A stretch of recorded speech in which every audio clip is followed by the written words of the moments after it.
তিন নম্বর হাদিস তলাবুল ইলমি ফারিদাতুন আলা কুল্লি মুসলিম।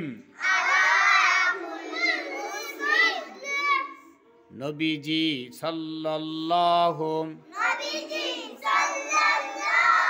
আলাইহি ওয়াসাল্লাম বলেছেন যে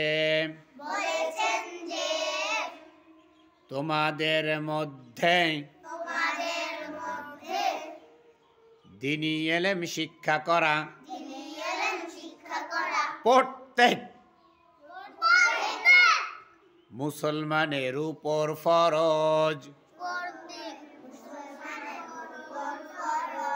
তাহলে দ্বীনি জ্ঞান শিক্ষা করা প্রত্যেক মুসলমানের উপর ফরজ।